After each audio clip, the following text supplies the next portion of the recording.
Nama saya Muhammad Zaidun, saya Guru Besar Fakultas Kebijakan Laut dan Investasi. Jadi kalau berbicara tentang kebijakan investasi di era reformasi, tidak lepas daripada respon terhadap kebijakan di masa lalu dan kebijakan investasi. Di masa lalu itu ada 3 dekade, sebenarnya 3 model yang pernah diterapkan oleh Indonesia. Pertama adalah kebijakan investasi yang sifatnya konservatif. Kemudian yang kedua adalah setelah perkembangan menjadi orde baru dari orde lama ke orde baru menjadi kebijakan yang sifatnya agak liberal atau bahkan liberal sekali. Kemudian di antara dua sisi ini, antara yang konservatif dan liberal ini, kemudian ada jalan tengah mengambil model perkawinan dua model ini, tidak konservatif dan juga tidak liberal, tapi ini tidak bisa berjalan kontinu dengan baik. Nah, kebijakan kemudian setelah reformasi itu lebih mengarah, maunya adalah kembali ke Undang-Undang Dasar. Kalau Undang-Undang Dasar 45 itu lebih arah ke pendekatannya dari segi ekonomi dan pendekatan yang sosialisme sifatnya.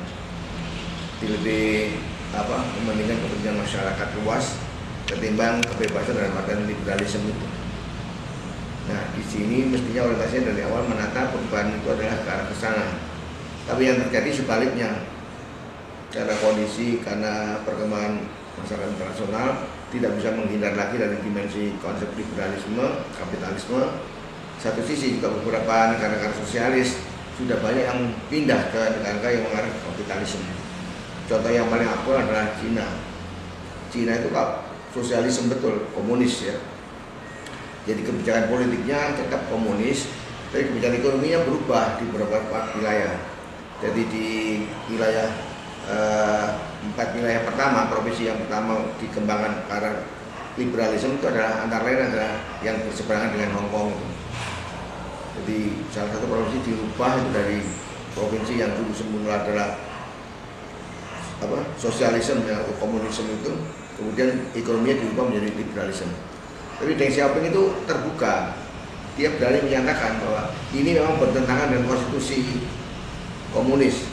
Tapi untuk pengembangan ekonomi wilayah ini supaya lebih maju lebih cepat, dicapai pakai model pengembangan yang liberalisme tadi itu, kapitalisme. Tapi diakui itu hanya 4 provinsi seluruh Cina itu. Dan ini kemudian memang maju. Kalau tidak salah sekarang sudah jadi 14 provinsi yang seperti ini. Jadi Cina itu mengenal 2 model kebijakan.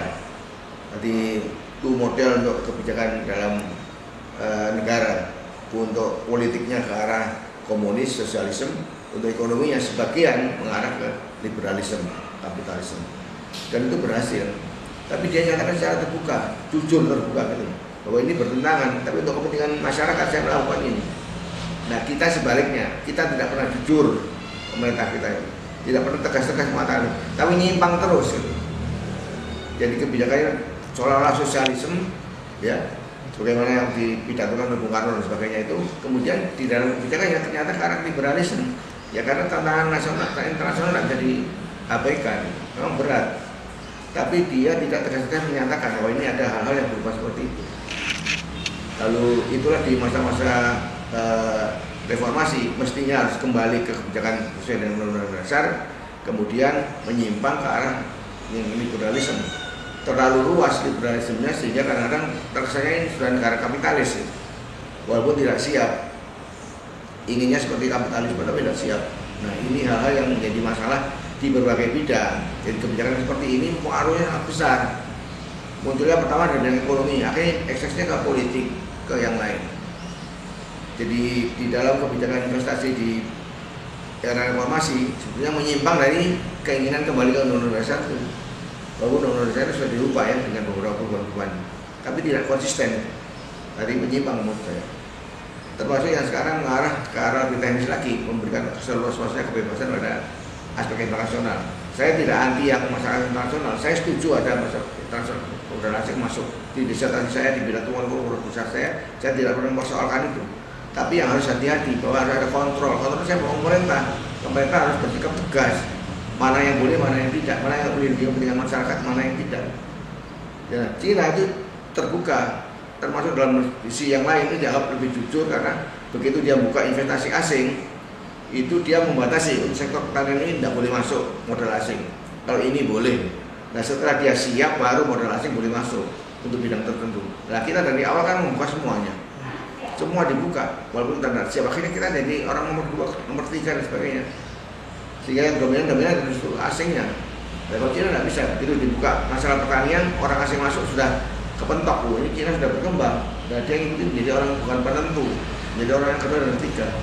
Demikian juga dengan Vietnam. Jadi contoh yang ke arah setengah liberalisme itu walaupun politiknya adalah komunis adalah Cina sama Vietnam. Di disertasi saya maupun di pertemuan saya sebut belajar dari pengalaman negara lain supaya lebih terbuka. Tidak usah malu-malu gitu. Jadi kalau menyimpang katakan, tapi menyimpangnya kepentingan apa? Kalau kepentingan nasional tegaskan dan terukur. Dan saya lihat dari sini ini sekarang kondisi yang terjadi di era reformasi ini akan kembali seperti di zaman Orde Baru maupun Orde Lama. Nanti tidak pernah tegas. Kenapa tidak tegas? Karena tidak diukur dari Undang-Undang Dasar. Kita itu dalam kebijakan semuanya kan mengangkat pada dimensi yang paling utama kan Undang-Undang Dasar. Jadi ada konstitusi ekonomi, ada konstitusi sosial, ada konstitusi politik. Kita tuh yang selalu ngomong adalah konstitusi politiknya. Ekonominya tidak pernah ngomong tentang konstitusi, tidak pernah ngomong tentang sosialnya. Sehingga orang-orang di bidang ekonomi kalau menentukan kebijakan ya semaunya dia, para ahli itu. Tidak pernah melihat Undang-Undang Dasar. Padahal yang lain mesti harus melihat dari Undang-Undang Dasar kayak apa, konstitusinya kayak apa, baru melahirkan kebijakan di bidang masing-masing itu. Bidang sosialnya juga seperti itu, tapi saya tidak menentukan bidang sosialnya. Mungkin ekonominya itu yang lebih utama dan politiknya. Sehingga inilah menurut saya kritik saya adalah kita tidak pernah konsisten. Dan kita selalu berubah-ubah sesuai dengan kehendak yang tidak clear. Kehendak kayak apa itu. Ada beberapa hal yang kita perhatikan ya, bahwa kebijakan itu kan direspon oleh masyarakat nasional maupun internasional. Salah satu kebijakan yang harus dianggap penting itu adalah konsistensi. Ya. Jadi kalau kita membuat kebijakan di bidang investasi itu kan ini berkaitan dengan bidang ekonomi ya. Jadi harus konsisten, tidak berubah-berubah. Gitu. Jadi kebijakan pajaknya tidak berubah-berubah, kebijakan tentang perizinannya tidak berubah-berubah, dan juga tidak melakukan mundur gitu. Jangan buat peraturan sekarang dirubah berlaku semuanya, tidak bisa itu. Orang hukum mesti teriak, tapi nggak pernah digubris. Dibikin peraturan berubah seenaknya. Ya mana mungkin orang mau ya pada lari kan. Jadi kalau saya investasi sudah hitung semuanya. Jadi kalau saya investasi di satu bidang tertentu, ya sudah hitung semuanya, kerugian keuntungannya kan. Kemudian dirubah kebijakannya. Ya gimana? Pajaknya naik, peraturannya ditambah, malah diperumit atau disederhanakan. Gitu. Sama-sama tidak menguntungkan. Jadi ini membuat orang lain sehingga kadang-kadang pemerintah sering marah kan, ini kok pada lari ke Vietnam ngapain? Gitu. Orang Indonesia sendiri kok lari ke sana. Dia tidak mau koreksi diri. Kenapa dia orang lari semua? Dia harus sadar bahwa namanya investor itu selalu ingin untung. Loh, kalau dia menanam investasinya di Indonesia rugi, ngapain? Ya pasti lari. Nggak peduli warga negara apa. Jadi namanya investasi tidak punya warga negara. Jadi bisa hari ini di Indonesia, besok pindah ke Vietnam, bukan berarti dia akan jadi komunis. Besok pindah ke Cina bukan berarti komunis, bukan. Ya karena dia ada peluang di situ. Selama investasinya dilindungi dan menguntungkan, mesti dia akan berubah. Nah kita kelemahannya di situ. Kita tidak pernah merasa bahwa aturan-aturan kita itu tidak konsisten dan menimbulkan masalah. Selalu yang dirubah terus itu seolah merubah itu malah memperbaiki. Sering menambah masalah. Jadi arah kebijakan yang diperbaiki adalah soal-soal kebijakan yang berkaitan dengan masalah peraturan, dan peraturannya harus konsisten, tidak berubah-ubah. Juga bidang pajak, perizinan itu, ya, dan juga perlindungan bagi investor. Baik, Prof. Untuk pertanyaan ketiga, apakah Undang-Undang Cipta Kerja mencerminkan arah kebijakan investasi pemerintah Republik Indonesia? Nah, ini salah satu kritik saya. Jadi dengan Undang-Undang Cipta Kerja yang katanya ingin mensejahterakan masyarakat itu, ternyata bisa menimbulkan masalah. Karena apa? Karena orientasinya lebih memberikan kesempatan pada modal asing. Bahkan modal asing boleh menggunakan apa saja. Artinya boleh tenaga kerjanya masuk. Tidak seperti zaman dulu bahwa tenaga masuk asing itu kan biasanya dibatasi pada mereka pada keahliannya. Kalau orang Indonesia sendiri sudah bisa, ngapain orang asing harus masuk? Tapi sekarang kan enggak, boleh masuk semuanya, tenaga ahlinya bahkan kulinya juga sudah boleh masuk. Ini mestinya harus dikoreksi. Ya. Yang kedua, perubahan-perubahan peraturan itu harus disesuaikan dengan untuk kepentingan apa? Dia lebih melindungi lingkungan atau tidak? Kalau melakukan perubahan-perubahan justru ada merusak lingkungan, merusak tentang perburuan, aspek perburuan, tenaga kerja, yang mesti harus disesuaikan, tidak dirubah untuk itu. Tapi kalau hanya menyenangkan orang asing ya bisa aja seperti itu. Tapi tidak menguntungkan bagi Indonesia. Karena itulah banyak yang menentang mereka seperti itu. Jadi kelemahannya menurut saya adalah karena tidak ada pertimbangan yang khusus untuk melihat masalah kepentingan masyarakat itu. Kita itu kan membangun apapun dengan perubahan peraturan itu kan untuk kepentingan masyarakat, untuk kepentingan Indonesia secara keseluruhan. Jika kalau saya melihat dari segi perubahannya sekarang dan undang-undang cipta kerja itu, kalau kebijakan pemerintahnya sih iya, tapi pemerintah itu pas apa kehendak dengan undang-undang dasar, itu saya kira harus dikaji kembali. Kan kita reformasi ini kan ingin kembali ke undang-undang dasar dan tidak mengarah ke liberalisme, walaupun harus mempertimbangkan beberapa hal perkembangan internasional. Ya. Karena itu maka kalau kita bicara dari undang-undang cipta kerja, itu kesannya seolah-olah memberikan peluang pada asing aja, dan seluas-luasnya, kurang melindungi kepentingan dalam negeri. Dan kepentingan dalam negeri itu ada aspek lingkungan, ada aspek HAM, ada aspek kepentingan buruh dan sebagainya, masyarakat setempat. Ya kalau menurut saya terlalu menyederhanakan semua dan tidak dibolehkan semua akan merugikan masyarakat ke depan. Karena itu perlu ditata ulang. Jangan terlalu pragmatis, tapi juga harus pertimbangan dari segi aspek-aspek ideologisnya. Gitu. Kita ini negara akan mengarah ke sosialisme juga, tapi juga tidak mengabaikan ada aspek liberalisme yang dipertimbangkan. Ya middle path lah, di tengah-tengah dipertimbangkan. Tidak sepenuhnya kapitalis, tidak sepenuhnya sosialis. Ya, kalau menurut saya itu walaupun undang-undang dasar inginnya dulu sosialisme. Tapi ternyata negara-negara sosialis kan sudah pada bangkrut semua. Termasuk Cina yang besar sekarang yang berkembang itu karena justru mengadopsi itu, mengawinkan antara kapitalisme dan kapitalisme dengan sosialisme itu. Tapi ini harus tegas terbuka. Nah, kita tidak terbuka seperti itu. Nah, saya tidak ingin kebijakan kita yang kita ingin seolah-olah tertutupi dengan cipta kerja sekarang ini. Ini untuk siapa sebenarnya? Untuk kepentingan asing atau untuk kepentingan nasional? Kalau kepentingan nasional, berikan perubahan itu dengan tegas bahwa ini kenapa diubah seperti ini, tegaskan apa pertimbangannya. Ya kayak Deng Xiaoping dalam negeri Cina itu, dia tegas, berani. Ini nyimpang memang tidak sesuai dengan Partai Komunis Cina, tapi untuk melindungi kepentingan masyarakat. Dan sekarang terbukti. Kalau Anda lihat TV dan koran sekarang itu adalah semua yang liberalisme ini. Kalau yang komunis aslinya masih beberapa yang masih belum bisa berkembang. Jadi ini yang saya inginkan, pemerintah itu ada ketegasan. Kalau ada misalnya kebijakan yang berubah sedikit dari undang-undang dasar, tegaskan aja. Mintalah persetujuan dari DPR. Perhatikan pada kepentingan masyarakat juga, bahwa ini untuk kepentingan masyarakat, bukan untuk kepentingan investor semata. Kalau hanya untuk kepentingan investor dalam negeri atau investor luar negeri, percuma nanti masyarakat akan komplain. Suara itu di masyarakat, orientasi kita itu ke arah kepentingan masyarakat luas itu. Kira-kira secara umum gambar saya tadi seperti itu.